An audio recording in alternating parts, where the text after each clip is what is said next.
നമസ്കാരം. കൊച്ചി വടുതലയിൽ ഒരു കുടുംബത്തിലെ 5 പേരെ മരിച്ച നിലയിൽ കണ്ടെത്തിയ സംഭവത്തിൽ പോലീസ് അന്വേഷണം ഊർജിതമാക്കി. പ്രാഥമിക പരിശോധനയിൽ വിഷാംശമുള്ളിൽ ചെന്നതാണ് മരണകാരണമെന്നാണ് സംശയിക്കുന്നത്. സംഭവസ്ഥലത്തു നിന്ന് കണ്ടെടുത്ത തെളിവുകൾ ശാസ്ത്രീയ പരിശോധനയ്ക്കായി അയച്ചിരിക്കുകയാണ്.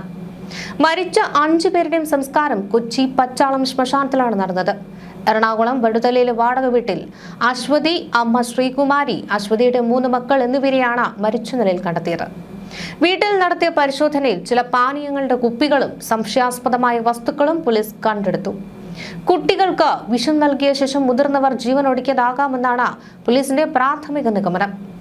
സാമ്പത്തിക പ്രയാസങ്ങളാണോ ഈ കടും കൈയിലേക്ക് നയിച്ചതെന്നും പോലീസ് പരിശോധിക്കുന്നുണ്ട്.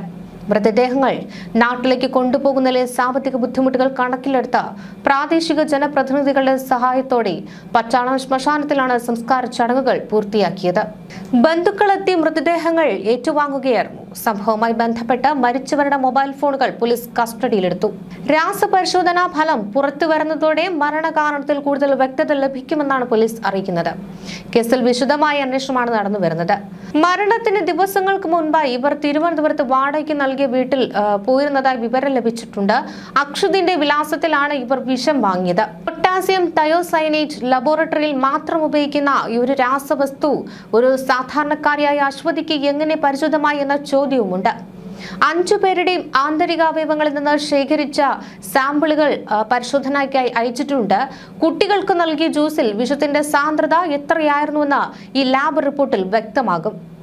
ഒരു നാടിനെ ആകെ കണ്ണീരിലാഴ്ത്തി 5 ചിതകൾ പച്ചാളം ശ്മശാനത്തിൽ എരിഞ്ഞു തീരുകയായിരുന്നു.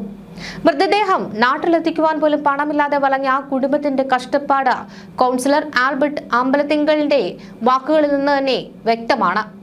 3 പിഞ്ചു മക്കളുടെ ജീവനെടുത്ത ഈ ക്രൂരതയ്ക്ക് പിന്നിലെ യഥാർത്ഥ വില്ലൻ കടബാധ്യതയാണോ അതോ കുടുംബ പ്രശ്നങ്ങളാണോ എന്നൊക്കെ വരും ദിവസങ്ങളിൽ തന്നെ വ്യക്തമാകും. ഓഗസ്റ്റ് 12 വടുതലയിലെ ആ വാടക വീട്ടിൽ അശ്വതിയും അമ്മ ശ്രീകുമാരിയും കരുതിക്കൂട്ടിയത് മറ്റൊരു ദുരന്തത്തിനായിരുന്നു. ഒരു ഓൺലൈൻ പോർട്ടലിൽ നിന്ന് അശ്വതി ആ മാരക വിഷം ഓർഡർ ചെയ്തു. സ്വന്തം വിലാസത്തിലല്ല, മറിച്ച് ഭർത്താവ് അക്ഷത്തിന്റെ തിരുവനന്തപുരത്തെ വിലാസത്തിൽ. അക്ഷത് അറിയാതെ അയാളുടെ പേരിൽ വന്ന ആ പാഴ്സൽ മാസങ്ങളോളം ആ വീട്ടിൽ ഒരു നിശബ്ദ കൊലയാളിയെ പോലെ കാത്തിരുന്നു. ഇത് എന്തിനായിരുന്നു? ഇനി അക്ഷതിന്റെ പേരിൽ ആ ഒരു മരണത്തെ എത്തിക്കുവാനായിരുന്നു? ഈ ഒരു ചോദ്യം അവിടെ അവശേഷിക്കുന്നുണ്ട്. കാരണം മാസങ്ങളോളമാണ് ആ വീട്ടിൽ ഒരു നിശബ്ദ കൊലയാളിയെ പോലെ ഈ പാഴ്സൽ ഇരുന്നത്. ലബോറട്ടറികളിൽ മാത്രം ഉപയോഗിക്കുന്ന പൊട്ടാസ്യം തയോസൈനേറ്റ്. സാധാരണക്കാർക്ക് ഇത് എന്തിനെന്ന് പോലും അറിയില്ല. എവിടെ നിന്നാണ് അശ്വതിക്ക് ഈ ഒരു വിഷയത്തെക്കുറിച്ച് അറിവ് ലഭിച്ചത്? ഇന്റർനെറ്റിലെ തിരച്ചിലുകളിൽ ഇതിലേക്ക് നയിച്ചതാണോ? കാരണം കഴിഞ്ഞ ദിവസമൊക്കെ ഈ ഫോൺ ഗൂഗിളിൽ നിന്ന് അശ്വതി പലതും പരിശോധിച്ചിരുന്നു. എങ്ങനെ വേദനയില്ലാതെ മരിക്കാമെന്നൊക്കെ തരത്തിലായിരുന്നു ആ പരിശോധനകളൊക്കെ തന്നെ. പോലീസിന്റെ സൈബർ സെൽ ഇപ്പോൾ അശ്വതിയുടെ ഫോണിലെ സെർച്ച് ഹിസ്റ്ററിയൊക്കെ അരിച്ചു പിറക്കുകയാണ്. 14 വയസ്സുള്ള കീർത്തിവൻ, 4 വയസ്സുകാരൻ ഗാർണിവൻ, വെറും 2 മാസം മാത്രം പ്രായമുള്ള അക്ഷിത. ഈ കുരുന്നുകൾക്ക് മരണത്തിന്റെ കയ്പുണ്ടാവില്ലെന്ന് അവർ കരുതി കാണും. കാരണം അമ്മ നൽകിയത് അവർക്ക് ഏറ്റവും ഇഷ്ടപ്പെട്ട ഒരു ജ്യൂസായിരുന്നു. പോലീസ് ഈ വീട്ടിലെത്തുമ്പോൾ കണ്ട കാഴ്ച ദാരുണം. 3 ഒഴിഞ്ഞ ജ്യൂസ് കുപ്പികൾ തറയിൽ കിടക്കുന്നുണ്ടായിരുന്നു. വിശന്ന് കരഞ്ഞപ്പോഴോ അതോ സ്നേഹത്തോടെയോ ആ അമ്മ സ്വന്തം കൈപ്പടയിൽ ആ വിഷം മക്കൾക്ക് നൽകി. 500 ഗ്രാം വീതമുള്ള 3 കുപ്പികളിൽ 2 എണ്ണം കാലിയായിരുന്നു. അതായത് മരണം ഉറപ്പിക്കുവാൻ അശ്വതിയും അമ്മയും അത്രമേൽ ഉറപ്പിച്ചിരുന്നു. ഒരു തുള്ളി പോലും ബാക്കി വയ്ക്കാതെ ആ മാരക വിഷം അവർ കുഞ്ഞുങ്ങൾക്ക് നൽകി. എന്തിനായിരുന്നു ഈ ഒരു കൊടും ക്രൂരത?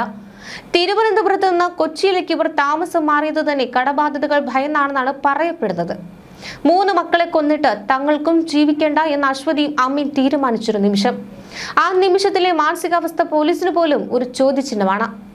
സ്വന്തം നാട്ടിലേക്ക് കൊണ്ടുപോകാൻ ആംബുലൻസ് വാടകയ്ക്ക് പോലും പണമില്ലാത്ത അവസ്ഥ എന്ന് പറയപ്പെടുന്നുണ്ട്.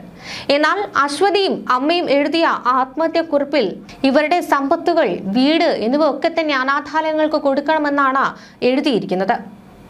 തുടർന്നാണ് ഇത്തരത്തിൽ ഇവർ മരണത്തിന് കീഴടങ്ങിയത്. ഒടുവിൽ പച്ചാളം ശ്മശാനത്തിൽ 5 ചിതകൾ ഒരുമിച്ച് എരിഞ്ഞു.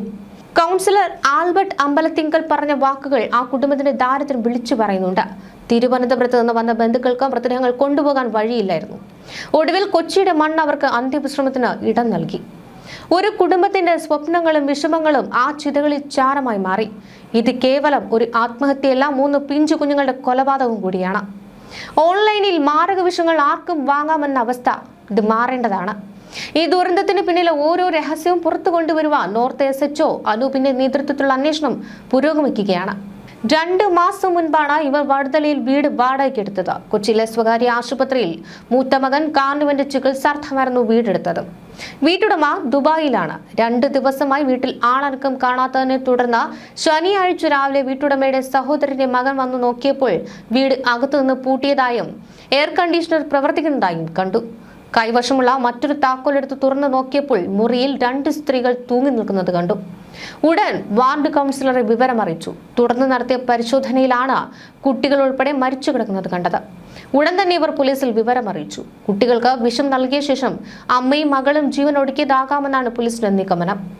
കരൾ രോഗബാധിതനായിരുന്ന അശ്വതിയുടെ ഭർത്താവ് അക്ഷത് 7 മാസങ്ങൾക്ക് മുൻപാണ് ജീവനൊടുക്കിയത്. ഈ ആഘാതത്തിന് പിന്നാലെ കുടുംബത്തിൽ തർക്കങ്ങളും പ്രശ്നങ്ങളും ഉണ്ടായതായി സൂചനയുണ്ട്.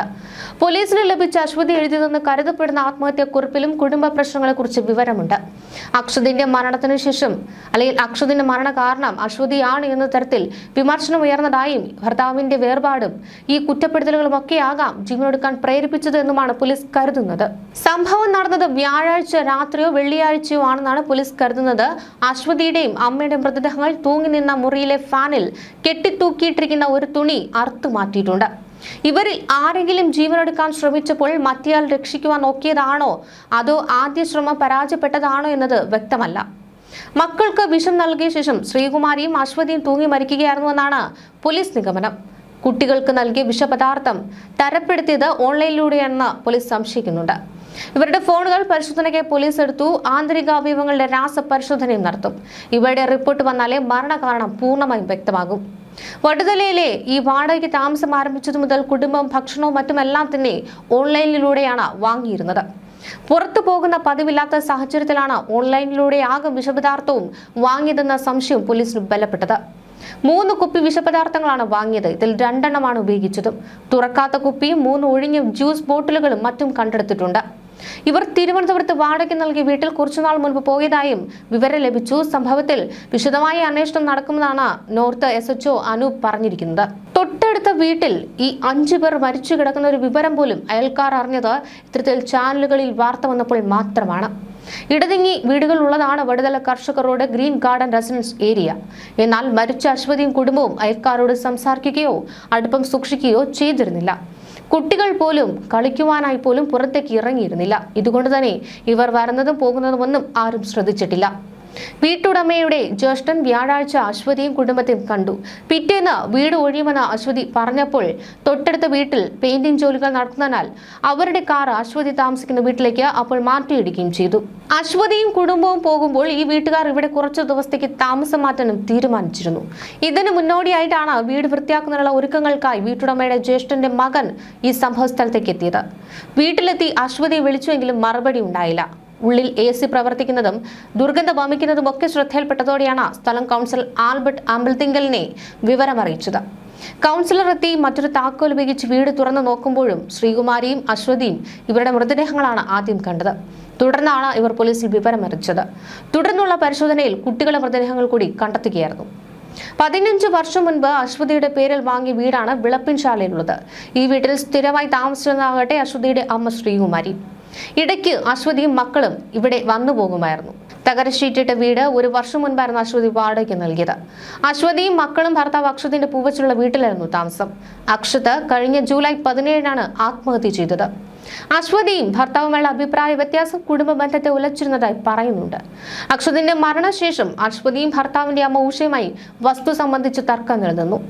അക്ഷതിന്റെ കാർ ഉൾപ്പെടെയുള്ള 3 വാഹനങ്ങൾ വിട്ടുകിട്ടണമെന്ന ആവശ്യവുമായിട്ടാണ് ഉഷ പോലീസിൽ പരാതി നൽകിയത്.